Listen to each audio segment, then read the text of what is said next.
لہذا آگے ارشاد فرمایا وَإِذْ فَرَقْنَا بِكُمُ الْبَحْرَ، اور یاد کرو کہ جب ہم نے پھاڑ دیا تمہارے لیے دریا کو، فَأَنْجَيْنَاكُمْ، تو پھر ہم نے تمہیں نجات دے دی، وَأَغْرَقْنَا آلَ فِرْعَوْنَ، اور ہم نے آل فرعون کو غرق کر دیا، وَأَنْتُمْ تَنْظُرُونَ، اس حال میں کہ تم دیکھ رہے تھے۔ اب معاملہ یہ ہوا کہ اس میں بیچ میں کیا پورا مطلب ایک قصہ ہوا، یہ انشاءاللہ اگلی آیات جب آئیں گی اسی سے متعلق قصہ آئے گا، بالتفصیل وہاں عرض کیا جائے گا، لیکن خلاصہ اس کا بالاختصار یہ ہے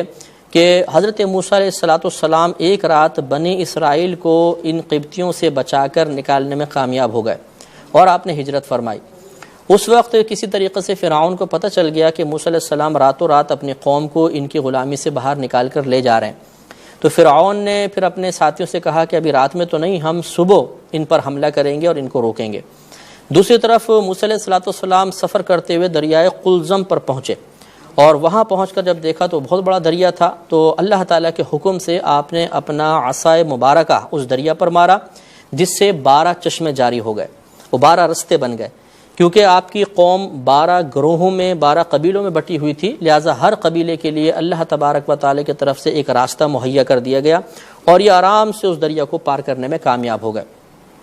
اب جب فرعون پیچھا کرتے ہوئے آیا تو وہ فرعونی بھی ان راستوں کے اندر داخل ہوئے، اور اللہ تعالیٰ کے حکم سے پھر وہ پانی مل گیا، اور فرعون اپنے تمام متبعین سمیت غرق ہو گیا۔ اس کو اللہ تعالیٰ نے یہ بیان فرمایا، اور یاد کرو کہ جب ہم نے تمہارے لیے دریا کو پھاڑ دیا، پھر تمہیں نجات دی، اور ہم نے فرعون کو غرق کر دیا حالانکہ تم دیکھ رہے تھے۔ تو یہ اللہ تبارک و تعالیٰ نے مزید ایک بنی اسرائیل پر انعام نازل فرمایا کہ سال ہا سال کی غلامی اللہ تعالیٰ نے دور فرمائی، اور فرعون سے ان کو نجات ملی، اور اس طریقے سے یہ بچنے میں کامیاب ہو گئے۔ اب یہاں دیتا کہ موسیٰ علیہ السلام کو گرفتار کر کے لاؤ، ان کی قوم کو روکو، لیکن یہ خود اس نے سفر کیا، وہاں تک پہنچا، اور پھر یہ غرق ہو گیا۔ تو اس میں اصل میں حکمت یہ تھی، اللہ تبارک و تعالیٰ نے اس کے دل میں پیچھا کرنے کا خیال اس لیے ڈالا کہ حدیث پاک میں واضح طور پہ موجود ہے، نبی کریم صلی اللہ علیہ وسلم ارشاد فرماتے ہیں کہ جب اللہ تبارک و تعالیٰ کسی کو مارنے کا، کسی کو موت دینے کا ارادہ فرماتا ہے، تو جس مقام پر اس شخص کا مرنا مقدر ہوتا ہے، اللہ تعالیٰ اس مقام پر اس کے لیے کوئی کام پیدا کر دیتا ہے، اور وہ شخص خود چل کر اس مقام تک پہنچتا ہے، اور پھر وہ ہلاک ہو جاتا ہے۔ لہذا چونکہ اب فرعون کی موت کا وقت آ چکا تھا، لہذا اللہ تبارک و تعالیٰ کی طرف سے خود اس کے دل میں پیچھا کرنے کا خیال آیا،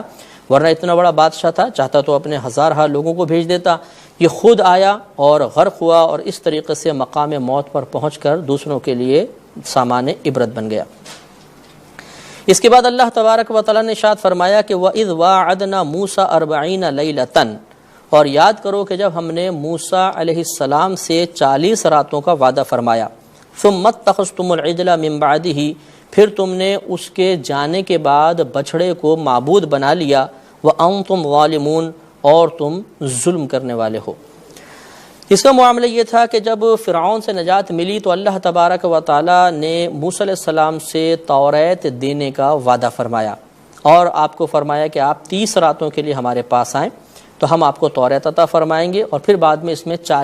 10 دن کا اضافہ ہو گیا، تو اس طرح 40 راتیں مزید، مطلب 40 راتیں کل بن گئے۔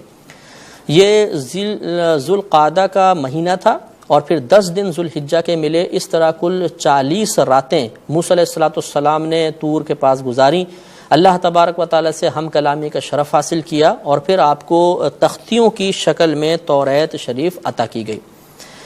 آپ اس طرف اللہ تعالیٰ کی بارگاہ میں موجود تھے، اور چونکہ بہت جلدی میں آپ نکلے تھے، جیسی فرعونیوں سے نجات ملی، آپ کو اللہ تعالیٰ کا حکم ہوا، آپ جلدی سے بارگاہ الہی میں تشریف لے گئے، اور اپنے پیچھے حضرت ہارون علیہ السلام کو اپنا خلیفہ اور نائب مقرر کیا۔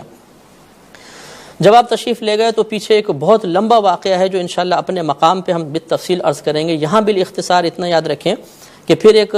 آپ کی قوم میں نام تھا ایک شخص کا سامری، اس نے بنی اسرائیل کو بہکایا، اور انہوں نے سونے کا ایک بچھڑا بنایا، اور اس نے کہا کہ یہ موسیٰ علیہ السلام کا معاذ اللہ خدا ہے، تم اس کی عبادت کرو، تو وہ سب عبادت میں لگ گئے۔ صرف تقریباً 10,000 بنی اسرائیل کے ساتھ آپ نے اس سے اجتناب فرمایا، باقی سب کے سب اس کی عبادت میں مشغول ہو گئے۔ یہ اللہ نے ارشاد فرمایا، اور یاد کرو جب ہم نے وعدہ کیا موسیٰ علیہ السلام سے 40 راتوں کا، اور پھر ان کے جانے کے بعد تم نے بچڑے کو معبود بنا لیا، تو تم اس کو خود اپنے اوپر ظلم کرنے والے تھے۔ ثم عفونا عنکم، پھر ہم نے تم سے درگزر فرمایا، من بعد ذالک، اس کے بعد، لعلکم تشکرون، تاکہ تم شکر گزار ہو جاؤ۔ معاملہ یہ ہوا کہ موسیٰ علیہ السلام جب واپس آئے تو آپ نے ان کو اس بچھڑے کی عبادت کرتے ہوئے پایا، تو آپ نے بہت اظہار ناراضگی فرمایا اور ہارون علیہ السلام پر غضبناک ہوئے۔ انہوں نے عذر بیان کیا کہ سامری کے بہکانے کی وجہ سے ایسا ہوا۔ بہرحال موسیٰ علیہ السلام نے پھر اللہ تبارک و تعالیٰ کی بارگاہ میں عرض کی، اور اللہ تعالیٰ نے ان سے درگزر فرمایا، لیکن ان کو اس بچڑے کی عبادت کی وجہ سے کچھ سزا بھی دی گئی، جس کا تذکرہ اگلی آیت میں آ رہا ہے۔ لیکن یہاں پر اللہ تعالیٰ نے عفو و درگزر کا ارشاد فرمایا کہ ان سے عفو و درگزر کیا تاکہ یہ شکر گزار ہو جائیں۔ تو موسیٰ علیہ السلام کی دعا سے جو لوگ اس وقت اللہ تعالیٰ کی مقرر کردہ سزا سے بچ گئے تھے، ان کے لیے پھر اللہ تعالیٰ نے معافی کا وعدہ فرمایا، ان کو معاف کر دیا تاکہ یہ اللہ تعالیٰ کی بارگاہ میں شکر کریں۔ اس کا تذکرہ بھی آگے آتا ہے کہ سزا کیا تھی۔ اللہ تعالیٰ نے آگے ارشاد فرمایا، وَإِذْ آتَيْنَا مُوسَى الْكِتَابَ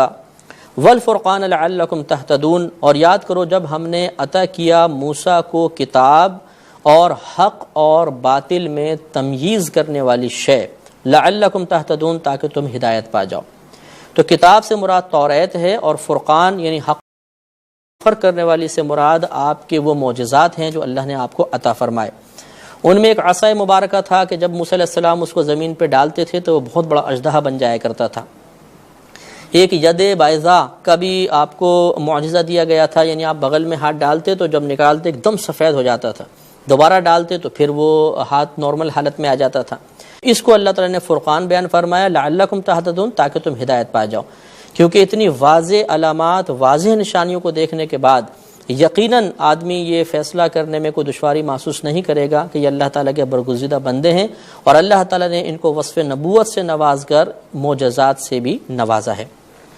وَإِذْ قَالَ مُوسَى لِقَوْمِهِ، اور یاد کرو کہ جب کہا موسیٰ علیہ السلام نے اپنی قوم سے، یا قومی، اے میری قوم، انکم ظلمتم انفسکم، بے شک تم نے اپنے آپ پر، اپنی جانوں پر ظلم کیا، باتخاذکم العجلہ، بسبب اس کے کہ تم نے بچڑے کو معبود بنایا، فتوبوا الی بارئکم، تو تم اپنے رب کی طرف رجوع کرو، فاقتلوا انفسکم، تو تم اپنے لوگوں کو خود قتل کرو، ذالکم خیر لکم عند بارئکم، یہ بہتر ہے تمہارے لیے تمہارے خالق کی طرف سے، فتاب علیکم، تو اللہ تبارک و تعالیٰ نے الرحیم، بے شک وہ بہت توبہ قبول فرمانے والا مہربان ہے۔ تو اس آیت میں وہ سزا کا بیان ہے کہ جب موسیٰ علیہ السلام واپس آئے اور آپ نے بچڑے کی عبادت کرتے ہوئے پایا تو بہت غضب کا اظہار کیا، اس بچڑے کو ہلاک کیا گیا، اور پھر آپ نے قوم سے فرمایا کہ اے قوم، اللہ تبارک و تعالیٰ کا حکم یہ ہے کہ تم ایک دوسرے کو ہلاک کرو۔ لہذا جن لوگوں نے بچڑے کی عبادت نہیں کی تھی وہ ایک صف میں کھڑے ہو گئے،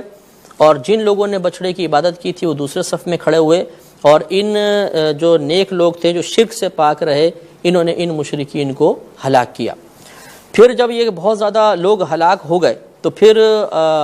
حضرت موسیٰ علیہ السلام اور ہارون علیہ السلام نے آپس میں یہ مشورہ کیا کہ اگر اسی طرح ہلاک ہو گئے تو ہماری قوتیں بہت کم ہو جائیں گی، تو پھر آپ نے اللہ کی بارگاہ میں بار بار دعا کی، اور اللہ تعالیٰ نے آپ کی دعا کی برکت سے اس قوم سے درگزر فرمایا، جس کا ذکر پچھلی آیت میں ہوا تھا کہ پھر ہم نے ان سے درگزر کر دیا تاکہ ہو جاؤ۔ یہ وجہ وہی تھی کہ موسیٰ علیہ السلام کی دعا، ہارون علیہ السلام کی سفارش کام آئی، اور اللہ تعالیٰ نے باقی لوگوں سے اس سزا کو ختم کر دیا۔